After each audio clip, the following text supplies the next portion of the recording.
In the dark waters of the Persian Gulf, a small island sits at the center of a storm that could reshape the global economy and ignite a war that no one can afford.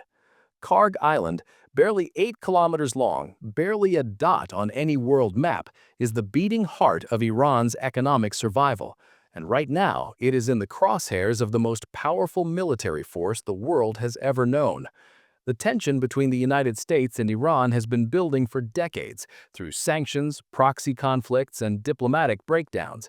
But what is unfolding now is something altogether more dangerous.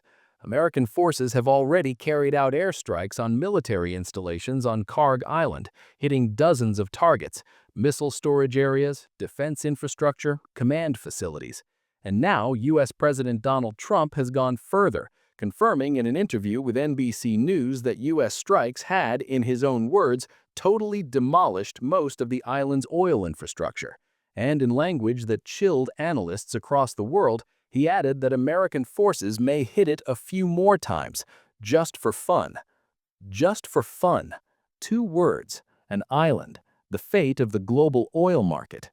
To understand why this matters so deeply, you have to understand what Kharg Island actually is. It lies roughly 30 kilometers off the Iranian mainland, near the port city of Bushehr. Despite its modest size, it is responsible for handling approximately 90% of Iran's crude oil exports. Oil from offshore fields with names that few in the West know, Abuzer, Khorasan, and Darude, flows through subsea pipelines directly to this island, where it is stored in vast terminal facilities and loaded onto enormous supertankers destined for markets across Asia, Europe, and beyond. This island is not merely important to Iran, it is Iran's lifeline. Its destruction would be an economic amputation. Iran earns the overwhelming majority of its foreign revenue through oil. Every sanction ever placed on Tehran has tried to squeeze that lifeline. But attacking Kharg Island directly, its infrastructure, its terminals, its pipelines, would not be a squeeze, it would be a stranglehold, an act of war with consequences that stretch far beyond the Persian Gulf. Trump on Saturday announced that U.S. forces had struck the island, describing it as a key hub for Iran's oil trade. He said American forces had obliterated military facilities there. The distinction he made was careful. For now, the energy infrastructure itself was not the primary target, but the warning was unmistakable. Trump stated plainly that if Iran interferes with shipping through the Strait of Hormuz, the energy infrastructure could be the next target. And that is where the second flashpoint enters the picture. The Strait of Hormuz is a narrow passage of water separating Iran from Oman. It's just 33 kilometers wide at its narrowest point, and yet through it flows approximately 1/5 of all the oil and liquefied natural gas traded globally. Every single day, tankers carrying millions of barrels of oil pass through those waters. Saudi oil, Iraqi oil, Kuwaiti oil, Emirati oil. The energy that heats homes in Japan, powers factories in South Korea, fuels cars in Europe, much of it flows through this slender maritime corridor. And Iran sits on its northern shore with the means and the motive to close it. Tehran's ability to disrupt or shut down shipping through the strait gives it an extraordinary card to play in any confrontation. Mines in the water, speedboat swarms, missiles launched from coastal batteries. The Strait of Hormuz is Iran's greatest asymmetric weapon, and the world knows it. Any disruption there would send oil prices spiking within hours, economies would stagger, governments would scramble. Trump, seemingly aware of this leverage and perhaps trying to neutralize it, has called on nations around the world that depend on oil flowing through the strait to send warships to the region.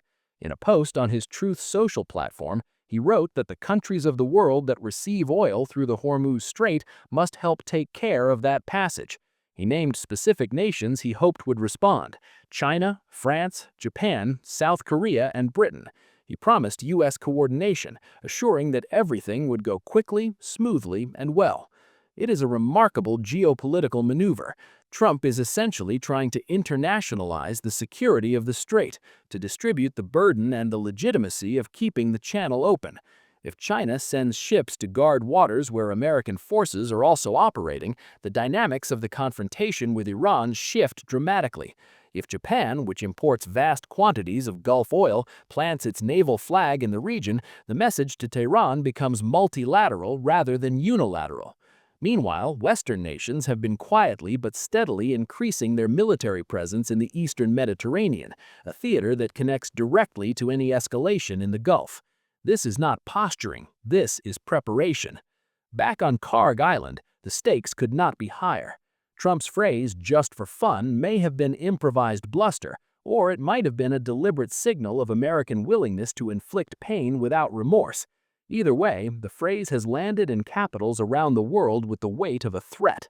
Iranian leadership is watching, oil markets are watching, shipping companies are watching, the tanker crews who sail through the Strait every day are watching. What happens next depends on decisions being made right now in Washington and Tehran. Will Iran retaliate? Will it attempt to mine the Strait, harass shipping, or launch missiles at U.S. assets in the region?